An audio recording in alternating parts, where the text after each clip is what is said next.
Hi, this is Howard Cooper, and before we jump into this podcast interview, I just wanted to share that I've been lucky enough over the last couple of years to have interviewed a bunch of other leading therapists and agents of change, really exploring their take on everything rapid change related. What you're about to see was recorded a little while ago, but it still holds tremendous value if you're someone that wants to learn about how to help people make quick behavioural shifts. So I hope you enjoy, and to make sure you don't miss any of the new releases, then take action and click that subscribe button, and then you'll be kept in the loop when any new episodes come out. Welcome to the Rapid Change Matters podcast. My name is Howard Cooper, and for over 14 years now, I've been fascinated with helping people to create personal change quickly. But I still come across many who believe that lasting personal change has to take a long time, consisting of reliving traumas or deep psychological analysis, or simply that flawed notion that understanding why you have a problem will somehow make it go away.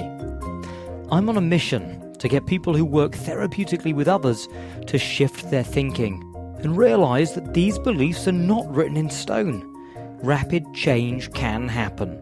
So, to help you open up to what's possible, I'm interviewing top therapists and agents of change who are out there getting real results with real people really quickly.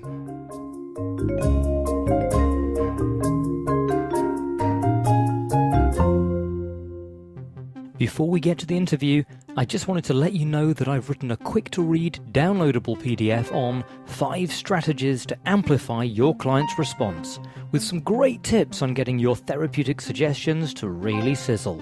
You can download this for free from rapidchange.works, where you can also find all the information about this episode and episodes still to come. Now, over to the interview. Today we are extremely privileged to be joined by Joe Kao, a solution-focused hypnotherapist based in Cambridge. Joe has worked as a hypnotherapist since 2005, is a master practitioner of NLP, and is also trained in provocative therapy and the human givens. So he brings a wide array of skills and thinking to his practice. Additionally, he's the head scriptwriter at hypnosisdownloads.com and has co-created over 800 professional hypnosis scripts and MP3s. I am super excited to be talking with him today. Hello, Joe. Hello, Howard. Very excited to be here. So look, I've got a load of questions that I'd love to get into with you, but it would be really useful to get a little background in terms of what was it that brought you to work in this area? Well, for whatever reason, I've always, since I'd say adolescence almost, I've always felt drawn to hypnosis and to exploring altered states. I remember getting a stage hypnosis book when I was about 12. Weirdly enough, I found out later after he died that my grandpa on my father's side was always fascinated by hypnosis, and we never spoke about it. So it was quite weird to me. He had books on hypnosis, it turns out, hidden away in his bookshelves that I only found out about later. So it could all be genetic. It could all be just that it flows through the family tree. But so I was hypnotizing people in the school library when I was 12 or 13. And I think at the time it was probably more of an extension of my interest in doing close-up magic and that whole... Well, they often say kids get interested in magic because they want to be popular or they want to entertain people. And I guess at the time, I suppose hypnosis was just for me something that was another extension of magic. But it became much, much more than that over the years. And as I was growing up, it became a way of really exploring what the mind is capable of, not in a theoretical sense, not in an abstract sense, not in a let's get a book of psychology and read about this experiment or that experiment and see what can abstractly be done in another country, in a research lab, in a university. It's what can you do here and now with your mind, with your brain. What can you do in the way that you adjust your breathing, in the way that you adjust your brainwave frequencies, how you're focusing your attention, what you're visualizing, what you're communicating to yourself. It produces tangible, immediate, real-world results. and it opens up so many different doorways to what you can accomplish in terms of both traditionally framed views of success. So, being confident in a job interview, or being able to speak eloquently in a public speaking context, but also it opens up the more spiritual dimensions of life. And many people have found ways that mindfulness and hypnosis have overlaps together, and how you can explore, incredibly profound states of deep compassion, of deep stillness inside. It unlocks the door to so much of what human beings are capable of. So, as I was growing up, I became more and more intrigued and fascinated by it. And I can't remember where I heard this, but there was someone who was speaking about going through reading psychology books, hundreds of psychology books, and being astounded by the fact that it was interesting, but there was nothing practically you could do. Yeah. So is that for you why NLP or hypnosis and the other things that you've done have been so attractive to you, because it was a practical focus?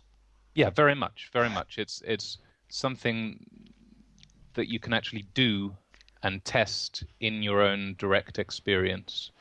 And as much as I was interested in hypnosis, I was also interested in meditation. I was interested in anything that gave you direct experience. That always seemed to me. I remember for a while I read a huge amount of Alan Watts. He's a writer on Zen, and he writes very poetically and very beautifully.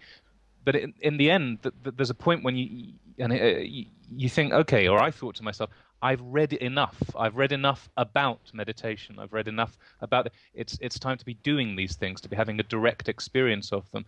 So it's one thing to read about meditation, and it's one thing to go to an intermediary between you and the divine. It's another thing to actually be experiencing it directly, to be having a regular meditation practice in your life. Same thing with psychology. It's one thing to read about how this type of research shows that the human brain is more plastic than we imagine, and that people can make changes in this way or that way. It's another thing to be doing these things directly, day in, day out in your life. And so probably what's coming across as I'm talking is that self-application has been a major driving force in my interest in all of this. And I think that's something that'd be worth talking about a bit later as well.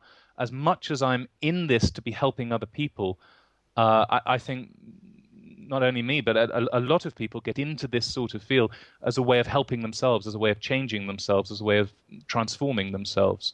So I, from the very beginning, wanted stuff that I could do, that I could experience tangible results in my own life. Are there things that you do currently in terms of like whether it's structured practice sessions or structured techniques? Do you do them on a regular basis? Do you do them daily? I have done something every day. I've cleaned my teeth every day. That's my accomplishment. No, I've done some form of either meditation practice or self-hypnosis practice every day since I was a teenager. It has varied what I've done. I'm not saying here that I have had a consistent 1 hour Zen sitting meditation practice every day of my life. Sometimes I've explored more Ericksonian, there's the Betty Erickson induction, self-hypnosis induction. I've explored different self-hypnosis inductions over the years, but more and more it's become a meditation practice. But yes, something every day to tune myself up, to align myself inside, to keep me centered. That's been a major part of what I do. And I know we've talked before, Howard, about the principle of going first with clients, and going first meaning, in its simplest form, if you are evoking a state in a client of deep relaxation and you want to be able to communicate relaxation in your voice tone and in your nonverbal behavior, then the simplest way to do that is to begin to relax yourself. If you want to be able to evoke confidence in someone, or a sense of optimism and determination, then you start to evoke that in yourself. Well, one thing that really, really helps you to be, because of course then you entrain the client, you draw them into that space much more than if you're reading out from a book, can you imagine a time when you were confident? I mean, that's been said many, many times. But that becomes so much easier if you're used to evoking those states in yourself anyway.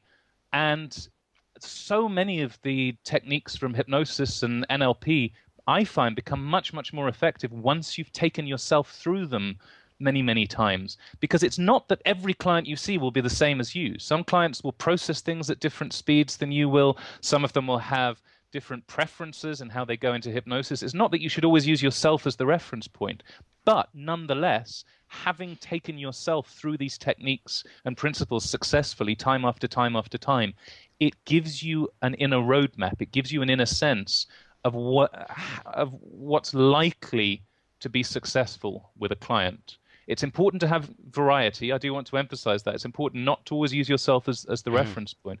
But if you've taken yourself into trance lots and lots of times, if you've done timeline work with yourself, if you've worked with parts, if you've played with submodalities and changing stuff, and then you've noticed the consequences in yourself over the coming days and weeks afterwards, that gives you a really powerful insight into what's likely to work as you're evoking stuff with clients. And it's what can often be very helpful in stopping you from rushing, say, with clients. Like if you've seen someone demonstrating a technique and they say, okay, now make the picture here, now move it back here, now switch it to here, now swish it to there. And then you try and do that just by recapitulating what you've seen someone else do or what you've read in a book. And you say to a client, okay, make the picture bigger, make it smaller, move it here, now do this, now see yourself doing this, and now open your eyes. Well, you're probably not paying attention to whether the client's following you or not. So there's the external feedback of is this person, and getting and verifying, have you done that? What are you noticing now at each stage? But also the internal sense of you should know that that's too fast. You should know, because if you're going first, you're doing it with them.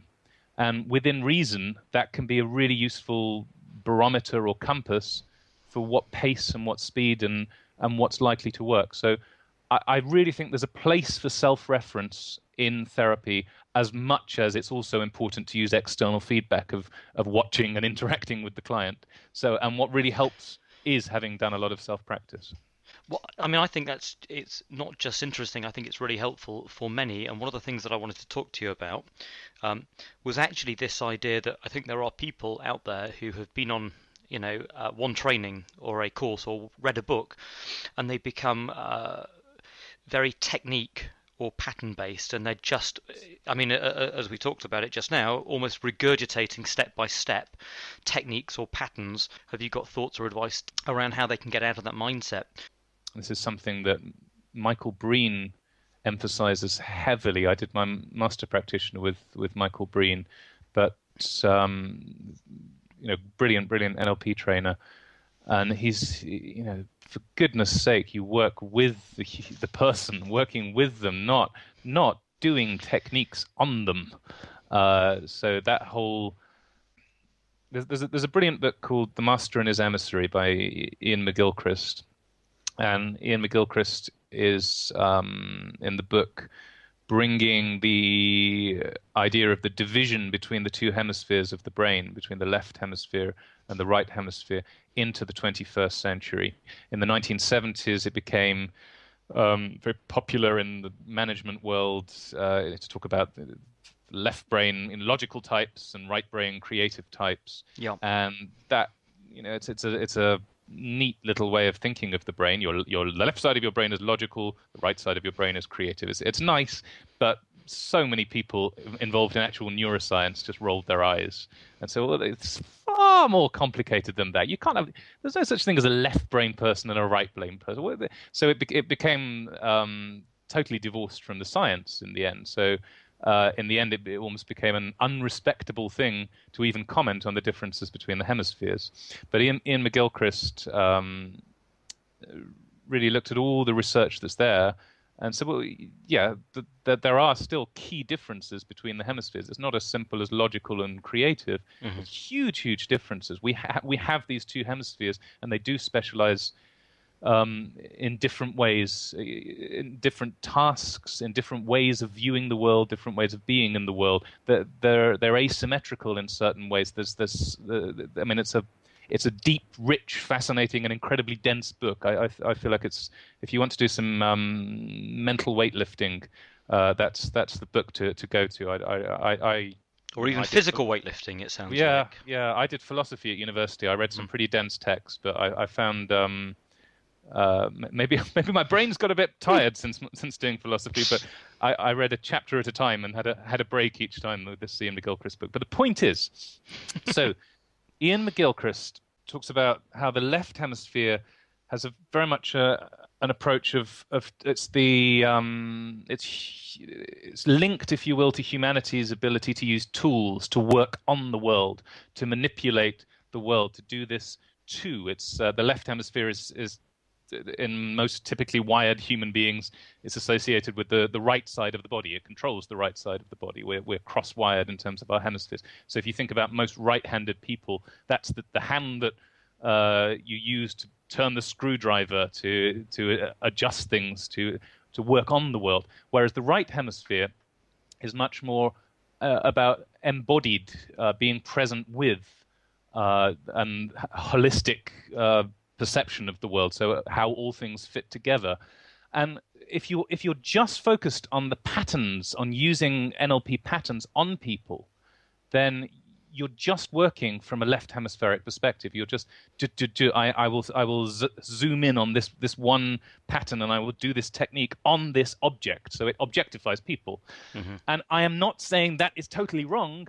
I'm saying it's missing out on something so very important, which is being with the person, human being to human being, and that you can only become more effective as a therapist by including both in your work. So being present with them person to person and having that ability to use techniques on someone, but much more in the end, it becomes, rather than working on them, you're working with them. So, I mean, NLP techniques have sometimes been compared to the way that in karate you do katas. So these set patterns that you learn for doing a swish, an anchoring exercise, a visual squash, they are great for drilling into the nervous system, into the muscle memory, how these useful patterns can work. But then if all you do is take the empty shells of these patterns and you use them on people in a left hemispheric, I will adjust this entity before me with a screwdriver, you're very soon going to run into problems. And you're very soon going to find that people don't engage with you in a way that needs to happen for effective therapy to take place, because there needs to be that human, person-to-person interaction going on as well, which is harder to quantify. It's harder to say, this is the bullet point list for human-to-human interaction, because it's not that part of the brain. So if it sounds wishy-washy, it's because you can't really put it into a bullet point list. But you know the difference when you're working with someone and connected to them, versus working on them with a screwdriver. Don't use screwdrivers in therapy. Absolutely, yeah. I think that's incredibly interesting and insightful. I want to take you back to something you kind of went into earlier, which was you talked about this idea of going first, and you used the word they kind of get sucked into your state. We've spoken before, and I've sort of muted this idea, that I almost believe that in a therapeutic interaction, someone comes in with problems, and there's, whether I coined the term or not, but there's kind of what I would call a battle of the trances, and that whoever is the most congruent with their state tends to lead the direction where it's going. And wondered whether that was something that you'd come across, or you felt was also true, and B, advice if people find themselves getting kind of swept along in that. Other things that you would suggest? This is an issue that I think just about all therapists and change work practitioners will encounter. And there's a whole bunch of different things to be said about it. So yes, what do you do with a client who is in an intense emotional state and who wants to talk a lot about their story of what happened to them? The first thing I'd say, the battle of the trances is certainly one way it can feel, and you want to be able to lead that client in a more resourceful direction but you can feel their story sapping your will, and the more that you buy into their beliefs, and the more you buy into the tragedy of what's happened to them and the suffering that they've experienced and the hopelessness that they've experienced, the less easy it becomes for you to remain grounded and present and focused, and to be able to guide them in an optimistic direction. There's some awful life expectancy statistics for psychiatrists and for people. I don't know if it applies to counselors as well, but it's a serious thing to consider. It is not a healthy profession to be in, being in counseling, maybe being in psychiatry, being in any form of therapy as a practitioner, if you are spending the majority of your time listening to people complaining and emoting and being incredibly negative about their problems. Now that presents an interesting puzzle, because what does that mean? Does that mean that you need to sacrifice your life expectancy? Because I don't have the figures to hand, but look into them. Look into them. If you want to live a long, healthy, happy life, it's a little bit scary. If your day in, day out job is seeing several clients a day and all of them are depressed and complaining, if you're not careful, it can suck you into it. It can. So this whole thing of how do you avoid that? It's not just for the benefit of the client. It is for your own long-term mental health. Do not take that lightly. There's something we all need to think about as therapists there. The approach that you do that you have towards therapy has to include yourself as well, and your own sanity and your own well-being. The manner with which you deal with the client is so very important. I've learned a lot from Frank Farrelly and from Nick Kemp, who teaches provocative change works, which is his own innovation, fusing Ericksonian hypnosis and provocative therapy and a few bits and bobs of his own invention. Fantastic stuff for interrupting the patterns of the client, interrupting the usual way that they might tell themselves the story of what's happened to them, the tale of woe. And that sounds so uncompassionate even for me to say, the tale of woe. But this is something that we really need to think about. In what way do you show compassion to clients, and in what way do you keep yourself detached from their story? And finding that balance is so important. Now, one thing I wanted to talk about just briefly is something that I got from Stephen Gilligan. Mm-hmm. And Stephen Gilligan does beautiful, beautiful work with people, and very, very powerful and moving stuff. And he recommends as a therapist holding, how can I put it? He's talking about remaining grounded whilst the client is speaking. But it's not so much a battle of wills. It's not so much I will draw you into my state or you will draw me into your state. It's very much, Stephen Gilligan's very, very so Ericksonian in his work, and he's also very accomplished at Aikido. So both of these, Erickson, of course, the master of utilization, and Aikido, using your opponent's energy or your partner's energy, mm-hmm.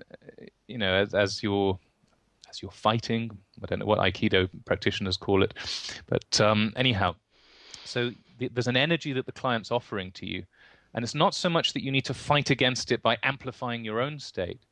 It's that you allow that to be there, and you create a space around that, a grounded, stable space where the client can be having their emotions, and you're communicating to them that it's okay for them to be feeling that way. So it's that utilizing it. You're not getting drawn into it, but you're not pushing against it either. So and that's why I'm using the phrase sinking beneath it.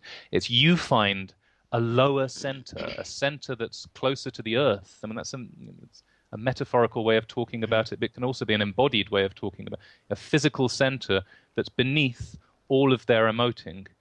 And so you can stay present with what they're experiencing.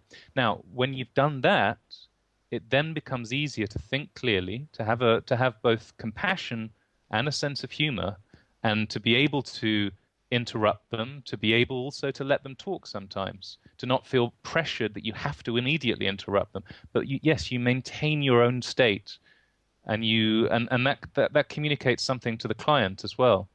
So that, that it's okay for them to feel how they feel, that it's safe for them to feel this way right now, and that immediately starts to soften things, in my experience in the session.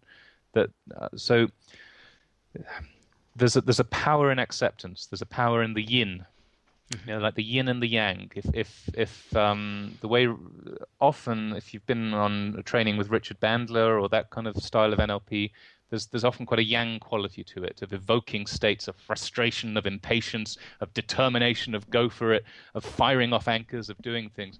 And there's a real power to that, to having a yang energy to it, of enough of the tale of woe, let's anchor this, let's anchor that. But the yin side to therapy, the counter side to all of that, is having that place of grounded acceptance, of letting the client know that it's okay for them to feel how they feel. That in itself has magic. And it's not a case of one or the other. It's not a case of left hemisphere or right hemisphere. It's not a case of yin or yang. Being able to be present and having the clarity of mind and the confidence to know when to interrupt the pattern, when to shift them in a different direction. So, yeah, there's a lot that can be done, and a lot that needs to be done in therapy to stop both client and practitioner getting sucked into a negative trance state. But and yeah, I'll leave it there for now. But it's a big question. It is, and one vital to our well-being as therapists. Absolutely. Tell me more about provocative work and provocative therapy. Because I don't know that all our listeners will know exactly what provocative therapy is, and some of them may be even perturbed by the fact that there is a therapy which is called provocative therapy. Sure. So the one problem with the name provocative therapy is that provocation very naturally, I think, can be associated with confrontation. Like, why are you doing this? Stop it, therapy. I keep thinking this. Stop it. So that's not provocative therapy. Provocative therapy is, in essence, it's playing devil's advocate with the client, and doing so in a way where they recognize the double meaning in your words, where they are in on the joke. So it's tempting the client to continue their sinning ways. That's a phrase Frank Faraday would always use. But the way that you've been, avoiding people socially, you probably haven't been doing it enough. And what you need to do really is to cut yourself off from the world even more. If you get yourself a full, official Doctor Who Daleks costume, not even a costume, but one of the original models, and you hide inside that, and then you disguise your voice with a voice modulator of the Dalek, and you go, "Hello, my name is Tom." Then you won't be exposed to anyone, and people will be amused by you as well. So you take someone with social anxiety and you start to lead them into really obscure, weird scenarios, which would be a natural extension of the patterns that they're already doing. If someone's afraid to go out, then getting them to imagine weird and totally impractical scenarios. Now, it might seem, okay, well, this isn't taking their problem very seriously. But the point is, when this is done in a relaxed, playful manner, things start to change. And people begin to look at their problems in a different way, because being too serious and taking their problem too seriously hasn't helped them so far. And sometimes just trying to do left brain, step by step, working on the problem. I will now fire this 7th anchor on my elbow, and now I will think of submodality number 37, pattern 4, I am now changed. It doesn't always work with people. So sometimes what's so much more effective is changing the manner with which you communicate with people, and having a relaxed, playful manner in how that has heart with it. It has compassion there. But being able to take people into unusual and obscure and weird ways of thinking, it's very much like how kings and queens in times past needed so very much to have the court jester to actually tell them the truth. The fool, really, not just the jester, the fool. It's the archetype of the fool, to tell them the truth through humor, through stories, because they're surrounded by sycophants or sometimes enemies. But either there's the people attacking the king or the queen, or there's the advisors say, "Oh, you're absolutely right, Your Majesty," or maybe you could do this, but you're absolutely, you're wonderful. Oh, what wonderful taste you have, Your Majesty. And neither of those things are often what the king or the queen really needs. Sometimes what they really need is to hear the truth, and the truth can come through in humor. And it's actually something that's very much lacking in this modern world. I mean, we do have stand-up comics, but that place for us to hear truths about ourselves through humor, through sometimes hard truths as well, through humor, it's we've all become so politically correct.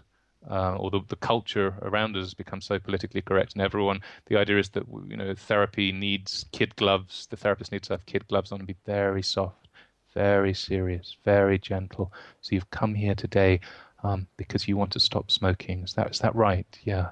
And you found it really difficult, have you, to stop smoking? Okay. Do you want to sit down? Now, in a minute, I'm gonna help you to relax a bit. Is that okay? Now, it's going to be perfectly okay. You communicate if you're using that excessive faux gentleness, even with the best of intentions, you're communicating a message that the client's fragile. So, which is you are communicating a negative hypnotic suggestion to them through your tone of voice. If you're really, really kid gloves on, softly, are you okay? You sure is that okay? So gentle that in itself is a negative, harmful hypnotic communication. So being able to have a sense of humor as you work, being able to have a relaxed, personable, I hope, manner, and sometimes being willing to wind the client up, but then that in itself is a provocation that can be helpful to help them have the irritation with themselves. God, I've had enough of thinking this way. That can stimulate change. So, yeah, very, very, very powerful stuff. I mean, I'd like to add in there, because I know, and we've spoken before about this, but I have worked provocatively on some occasions with clients, and it can feel, I think, for many like a very different way of working. And that very soft, gentle, reassuring, "Are you okay?" I think for many that is almost a stereotypical view of what the outsider perceives therapy to be like. Yeah. They imagine that therapy is going and talking to someone where they offload their problems. They just go and talk, and someone will be non-judgmental and talk to them. And if you are initially quiet, gentle, reassuring to them, and you do treat them with kid gloves, I think many therapists can almost fool themselves into thinking they're helping, because the immediate response you will get from them is, "Oh, it's so nice talking to you." And you get the therapist gets a psychological reward because they feel like they're doing something, they're helping someone. Whereas actually what you leave them with is a deeper sown seed that leads them to feeling like they need to be treated like that. And I found that when I work provocatively with people, I don't always get such a pleasant psychological immediate return, but actually in the long term they change and they appreciate what happened. Yeah, absolutely. I mean, I like that as an insight. This is something I've given some thought to over the years, and I believe that there is potentially value in pretty much every single kind of therapy, even psychoanalysis. There is potentially value in every type of psychotherapy, but you need the right therapy for the right client or the right problem. And, for example, someone with depression who goes to psychoanalysis is probably making a very, very poor choice, because depression is characterized by ruminating, and psychoanalysis is the therapy of rumination. So if someone is reflecting on their mistakes, on their problems, on their childhood, and then they're going once a week to talk about their problems and their mistakes in their childhood and analyzing why they are the way they are, that as a general rule will be feeding into the problem itself, and research backs this up.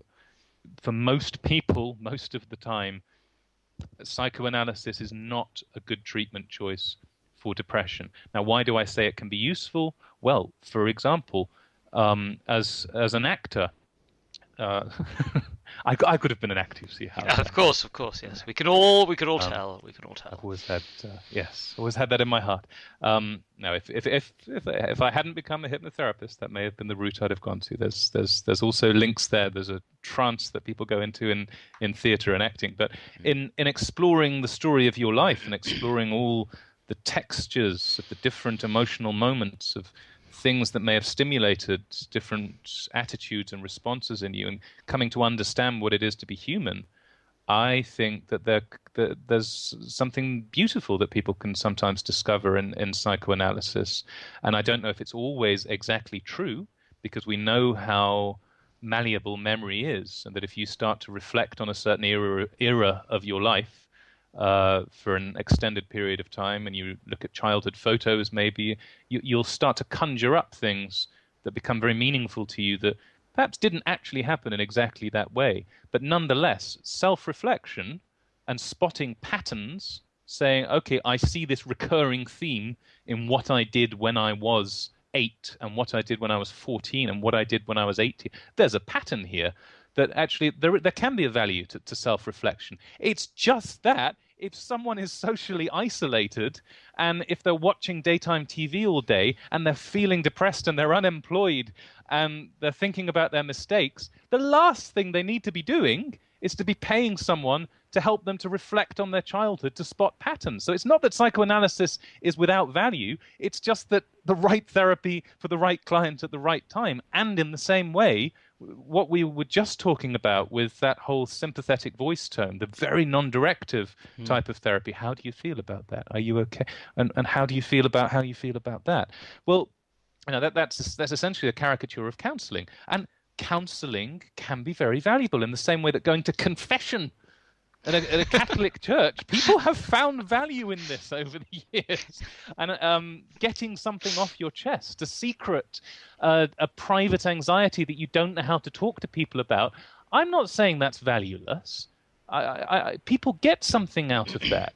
And, as much as in the NLP community, we do tend to poke fun at it, because as a therapeutic method of change, it's not particularly radical or dynamic or effective. It's not really changing their patterns. But for a person who's never talked about something terrible that happened to them, there is a value for some people in getting it off their chest. However, there was some research done on people who were in the Hillsborough disaster who went through, I believe it was a critical debriefing type of therapy, which is essentially discussing what happened to them. And compared to the people who didn't go through that, the people who didn't go through it were better off psychologically. So, rehashing traumas and talking about them can also have a negative effect. So I'm quite open-minded. I really am. I don't want to just tar all of counseling with the same brush. But if you've been through a trauma recently, it might not be the best thing to relive it with someone week in, week out. Again, so basically, if you've got a serious psychological problem that needs addressing, you probably want to be seeing someone who's going to help you change it versus someone who's just going to help you talk about it and to try to understand it. I'm just saying I think there is a place for all of these things, but just be careful. And if you really want to change something, make sure that you're seeing someone who is committed to helping you change it. Because some therapists have very different training and very different intentions from that.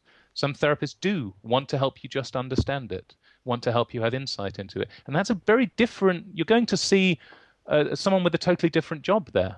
That's not really someone who's going to help you change it. That's someone who wants you to help you spot patterns and have insight into your life, which is potentially a worthy, interesting task. That's not about changing the problem. If you're going to see someone who wants to give you a chance to talk about it, to open up about how you've been feeling, to let you know that, it's okay to be human and it's okay to have those feelings. Well, you may get value from that, and maybe that value will be a little more than just a nice cup of tea and a nice good feeling inside. Maybe you will feel a genuine sense of a weight off your shoulders and relief, like someone having gone to confession at Catholic Church.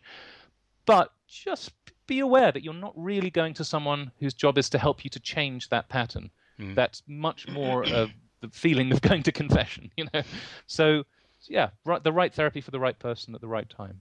My mission, as you know, is I want to begin to wake up therapists, wake up people in the street to this idea that rapid change can happen. And what I wanted to do is ask, have you got some examples of people who have come in to see you, for example, with an issue, and when they leave, something has shifted. It is different. There is a rapid change.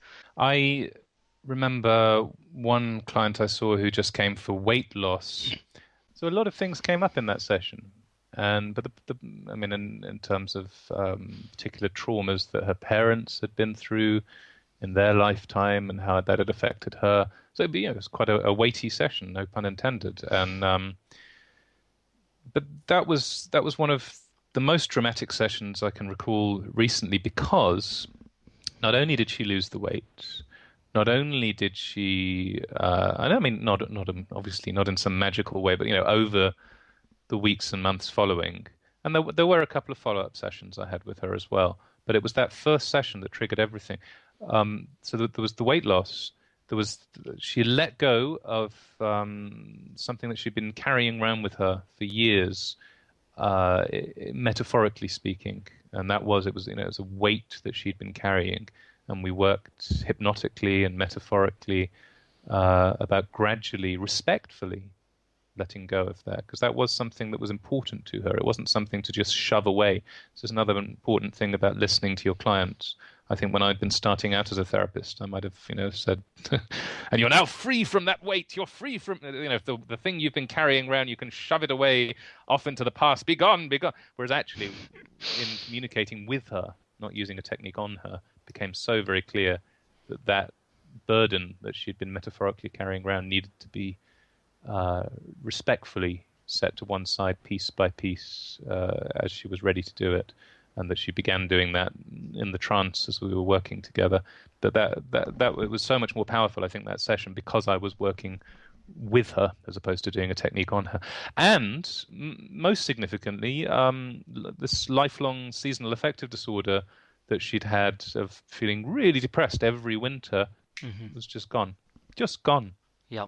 And the next winter, because I stayed in touch with her, still just gone. And that was just from one session. We briefly talked about that in the session itself, and I briefly alluded to sunlight and sun shining in her mind, but it wasn't the primary focus of the session. But yeah, there's so much that we accomplished, and that was primarily through hypnosis and through working with her metaphors, particularly this burden that she felt like she'd been carrying. So it was, I'd say, metaphor work combined with hypnosis work that was really powerful there. When I was first starting out as a therapist, I did a phobia cure for a guy who was afraid of going on the London Underground, and it all went very smoothly. It was a good session, and he seemed happy. And then I didn't hear back from him for a year. And a year later, he sent me an email and said, "Joe, thanks so much. I just today tried going down an escalator onto the platform, the underground. I felt fine.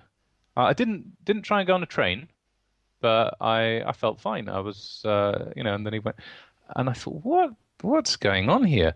And really, in retrospect, and I think it was about 10 years ago now that I saw that guy.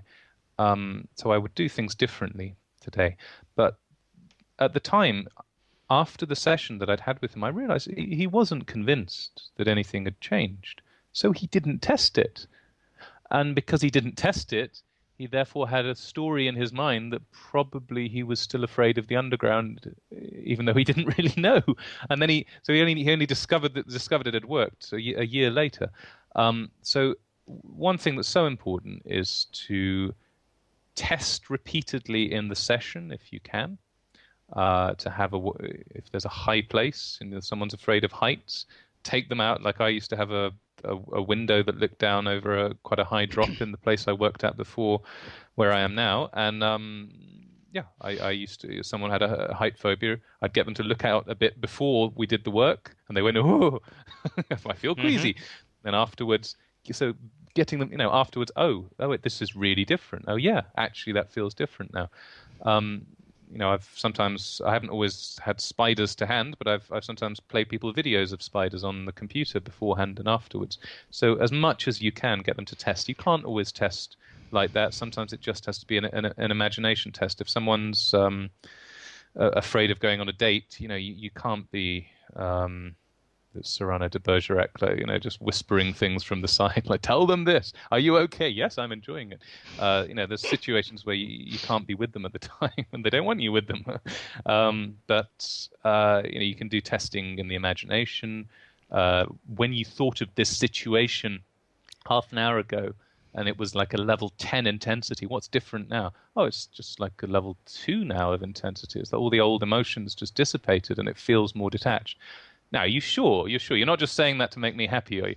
No. Oh, come on. Well, what happens if you try? Can you try and get it back up? At least kind of a 6 or a 7. Go on, really try.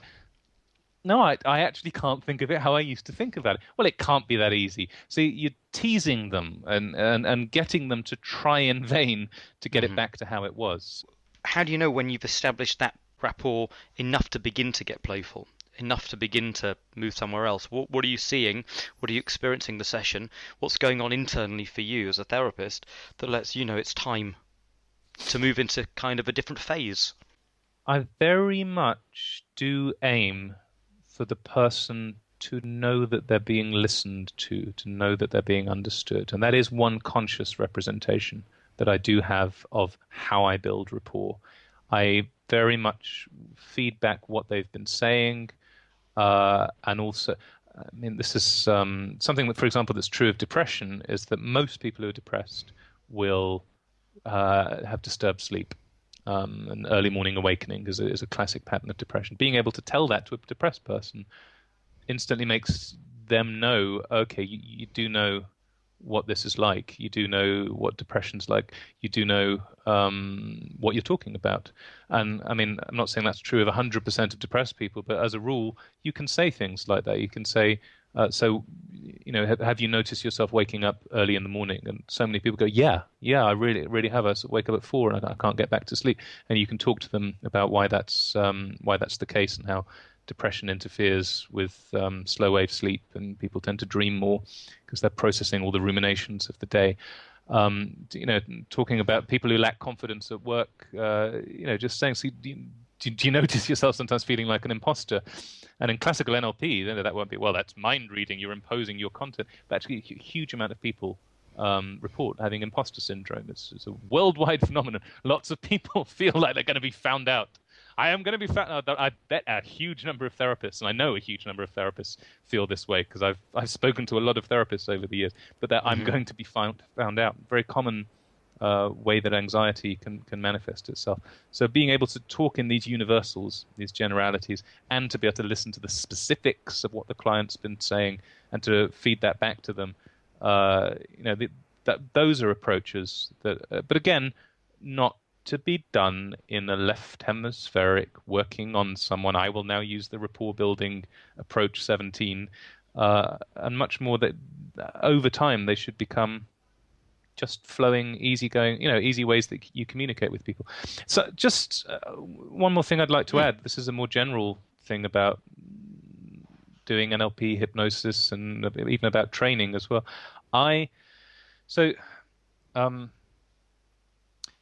Sometimes when you see, say, someone like Richard Bandler teaching, and what he's doing seems so incomprehensible about the way he layers different stories together and the way he appears to be tracking so much. And in fact, when you see anyone doing something where they're incredibly skilled and fluent at it, it can seem unachievable. And I'm always reminded of a time I started just after university. I had no idea what I was doing after university. I got my philosophy degree. Give me a job. So yeah, what do you do with a philosophy degree? But anyhow, so for a while I just did the same job as my flatmate did at the time, which was teaching English to foreign students in London. And there's a huge amount that you can learn from doing that about evoking states. Because how do you teach vocabulary to people who don't speak English? You evoke universal examples of the vocabulary. But anyhow, I discovered as I started teaching that I had no clue about the formal structure of English grammar. Because when I grew up, the education ministers at the time had deemed that learning grammar is non-essential to an education. So I knew nouns, verbs, and adjectives, and maybe adverbs, but asked me what an article was, or a preposition, or a phrasal verb, and I hadn't a clue. And I felt very out of my depth. And the point is that after a few weeks and after a few months and after just learning, a few chapters ahead in the textbook from the students, I began to loosen up and I began to have fun and I began to trust in my intuitions as a teacher, as a native speaker of the language, and actually increasingly as an expert at the structure of grammar.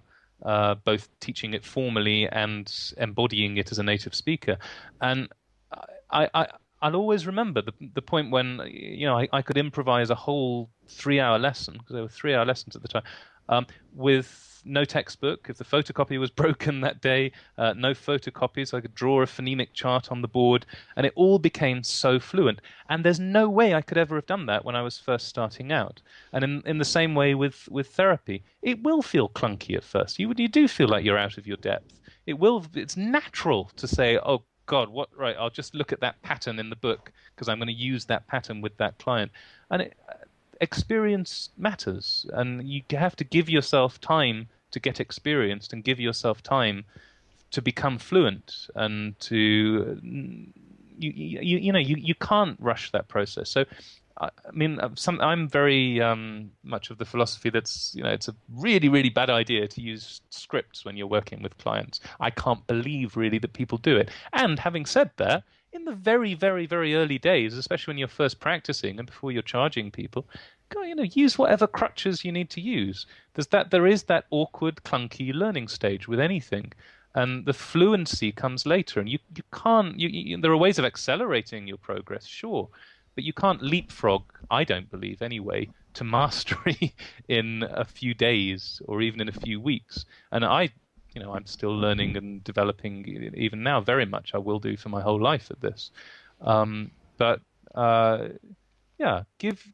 If you're starting out, be patient with yourself and give yourself time to be a bit clunky and clumsy at things, and just keep drilling in the patterns, keep going through the karate katas of NLP patterns, and then you'll start to find it flows more easily, and it's you could just feel like you're doing things without knowing that you're doing them, including, I guess, the way that I get rapport with clients in what to my mind is just a relaxed, everyday, matter-of-fact way, but where I am inevitably seeding expectations of change without even necessarily realizing it. If people are listening to this podcast and they're keen to learn more about you, the work you do, how should they get in touch? My main website for therapy is josephkao.co.uk. Joe, it's been an absolute pleasure, and I think people listening to it are going to find it fascinating and hopefully insightful, hearing you talk about these things, and very reassuring as well. Thanks for chatting to me, Howard. I've thoroughly enjoyed it. I hope you enjoyed this episode, and if you did, why not share it with anyone you think might be interested, and even head over to iTunes to give us a glowing review. You'll find more about what's coming up on our Facebook page, facebook.com/rapidchangeworks. And of course, you'll find all the links related to this episode, plus those free 5 steps to getting your suggestions to sizzle over at rapidchange.works.